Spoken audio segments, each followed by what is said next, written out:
પરીક્ષિતને થયું કે એની માથે સાપ ફેંકું એટલે ખોટી સમાધિ હશે તો આંખ ખુલી જાય અને પછી એને ગગલાવું.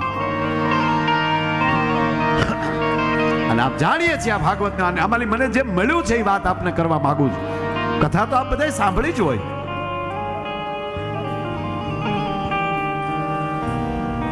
સાપ ડોકમાં વીંટાઈ ગયો, આમ ઘા કર્યો, આટી લાગી ગઈ ડોકમાં, પણ ઋષિમાં કોઈ અસર ન થઈ. કાળજામાં હેરડો પીડ્યો પરીક્ષિતને. કાય હાય, હું પાંડવ પુત્ર અને મને આવો વિચાર આવ્યો કે આ તો હાચું હાચું ધ્યાનમાં બેઠા છે. અને પરીક્ષિત ત્યાંથી નીકળી ગયા. એમાં કોઈ જોઈ ગયું ઋષિની ડોકમાં મરેલો સાપ, અને એનો દીકરો નદીએ હતો. ઋષિનો દીકરો નદીએ સ્નાન હાડુભાઈ કરવા ગયેલો, અને ન્યા જઈને કોકે કીધું કે ઋષિકુમાર, આપના પિતાની ડોકમાં કોઈએ મરેલો સાપ નાખ્યો છે.